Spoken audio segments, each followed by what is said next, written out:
Welcome, ladies and gentlemen.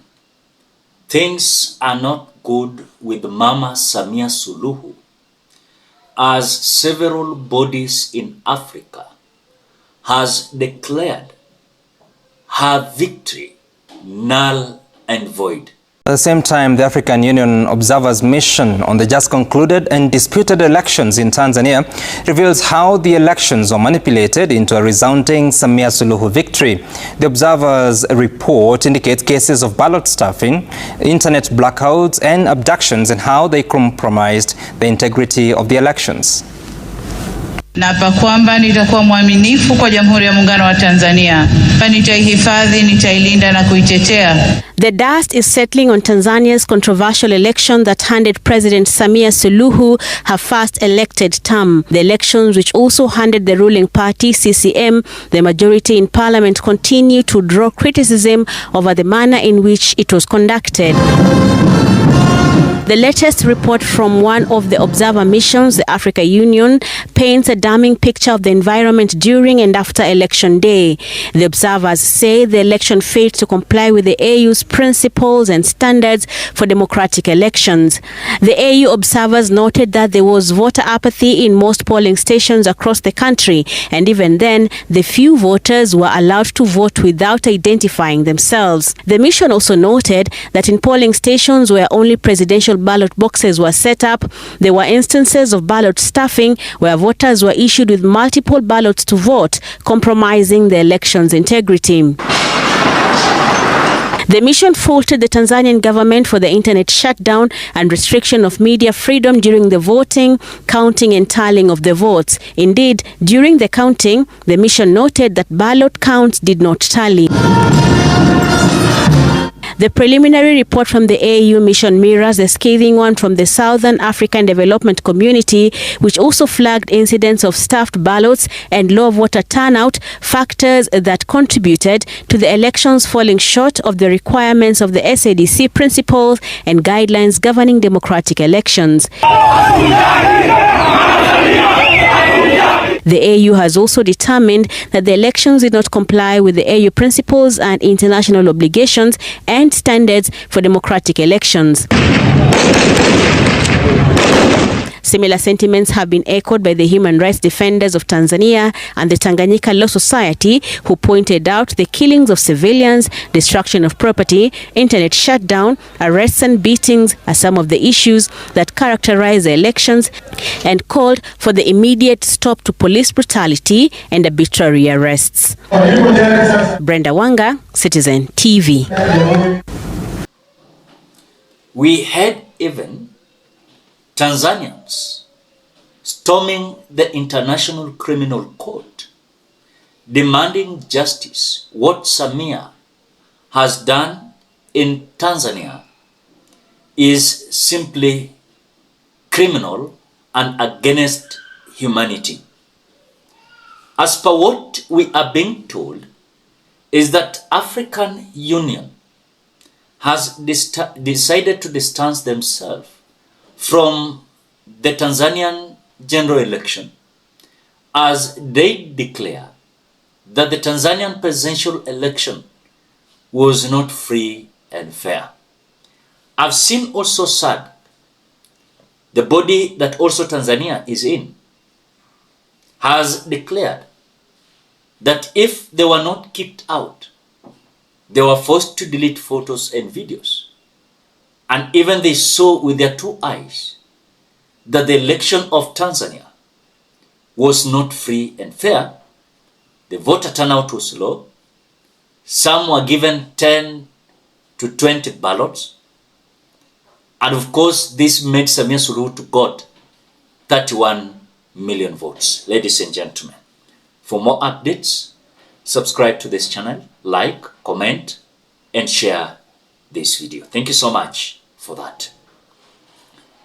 There is something here that I've realized with the presidency of Mama Samia Suluhu is pure of dictators.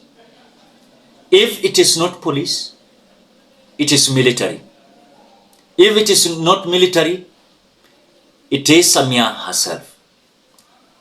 I saw a video where a leader from CCM party declaring that anyone who is going to criticize Mama Samia, he or she has no option to live but to die. In fact, he even went ahead saying hao wasitafutwe wakipotea. Kama kuna mtu anadhani anao uhuru wa kukaa mtandaoni na kisimu chake, anashinda asubuhi kutwa nzima anatukana viongozi, jeshi la polisi, hawa tukiwapoteza msiwatafute hawa. Piga makofi kwa sisi. On the same note, Tanzanians are now in fear that you cannot speak anything about the Tanzanian general election. You cannot give your contrary opinion to this government of Mama Samia Suluhu, and has forced them even to wear regalia to, of course, hide their faces so that they cannot be traced. Bwana, ndugu zangu wa Tanzania, hii ndo namna mpya sasa hivi ya kuongea. Ukitaka kuongea chochote, hakikisha umekava kila kitu. Hakikisha umekava kila kitu. Hatutaki kuendelea kupoteza vijana wetu. Hatutaki kuendelea kupoteza askari wetu. Hatutaki kuendelea kupoteza generation Z wetu. Kwa hakikisha kile unapotaka kuongea chochote, hakikisha wewe umekava kila kitu, umekava kila kitu kama hivi. Kwa nini nasema hivyo? Ni kwa sababu wakubwa huko wenye mamlaka wameonyesha kabisa wako tayari kufanya chochote kulinda maslahi yao. Lakini hiyo isituzuie sisi kuongea. Hiyo isituzuie sisi kupaza sauti zetu. Tutapaza sauti zetu tu. Muhimu sauti zetu zifike. Kwa hiyo ndugu zangu, nataka niwashauri kuanzia sasa, hakikisha haukai kizembe. Hakikisha kile unapotoa sauti yako, kama unapopaza sauti yako, basi paza sauti yako kijanja. Umeona bwana? Paza sauti yako kijanja. Ndio hivyo, mimi kaka wa taifa na washauri wadogo zangu, msikae tena kizembe. Msiache kupaza sauti zenu, lakini mnapopaza sauti zenu hakikisha unakava kila kitu. Ni muhimu sana tukatoa sauti zetu, kwa sababu ndio namna pekee ya kutoa madukuduku yaliyoko moyoni. That is the fear that Tanzania is in. It is just about one day ago you saw the Tanzanians storming the International Criminal Court in Netherlands. This is the formal claim to the International Criminal Court, ICC. Date 5th November 2025. We request the International Crime Court for the fact findings missions to enter Tanzania and call International Criminal Court to hold Tanzanian security chiefs accountable for the crimes against humanity by Inspector General of the Police Camillus Mongoso Wambura and Intelligence Chief Suleiman Abubakar Mombo. Call for justice, democracy, reform, and accountability in the United Republic of Tanzania.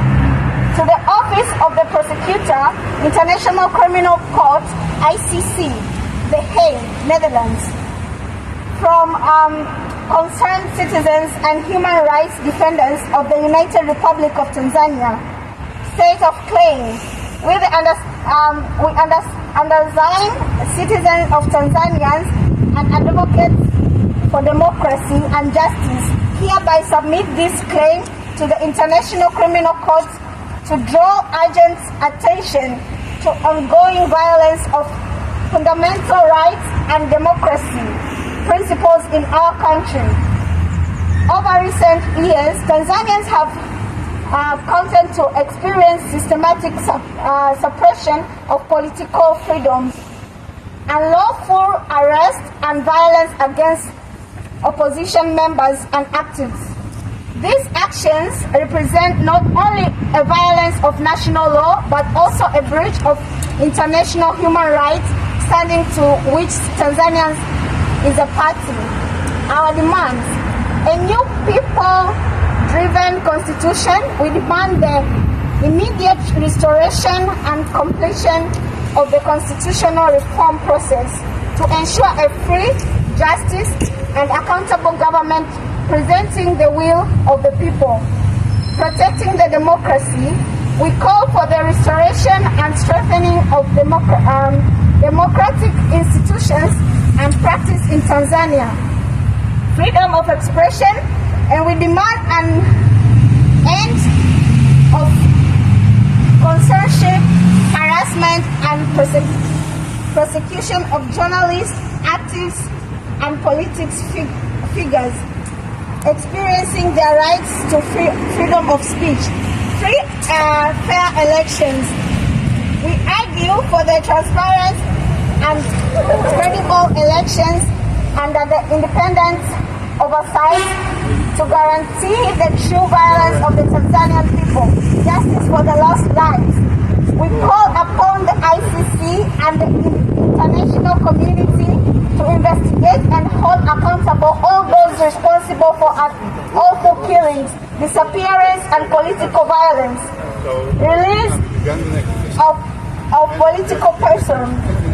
We demand the immediate and unconditional release of Humphrey Polepole, Antipas Mugwai, Tundu Lissu, John Heche, and all other demands for political reasons. We conclude that we respectfully appreciate to International Criminal Court to monitor, investigate, and take appropriate actions regarding the human rights and democracy violations occurring in Tanzania. The Tanzanian people have endured intimidated and loss of their lives too long. It is time for truth, accountability, and justice. We stand united in our call for democracy, freedom, justice, and a new constitution. We demand democracy. We demand democracy. Even reading their petition in front of the gate of Netherlands, the International Criminal Court, demanding the interrogation against Mama Samia Suluhu, because what they are seeing is simply extremely opposite and against humanity. And I asked you here, is this going to succeed? Because already several bodies in Africa have declared the Mama Samia's victory was null and void, and the election was not free and fair. We have African Union, we have East African Bloc, we have the SADC, and even you can see other African presidents are not congratulating Mama Samia Suluhu as the president-elect because what they saw with their two eyes. And actually, the massacre that we've seen in Tanzania is simply an embarrassment to the democracy we are trying to call we as Africans. So Mama Samia must be interrogated by the ICC. Of course, the election of Tanzania must be repeated, which I'm not, it cannot happen because already she has been sworn in. And something funny with the Tanzania, of course, we don't have this opportunity as Kenyans that after election we usually present our petition before the Supreme Court. Ladies and gentlemen, for more updates, subscribe, like, comment, and share this video till we meet in another video.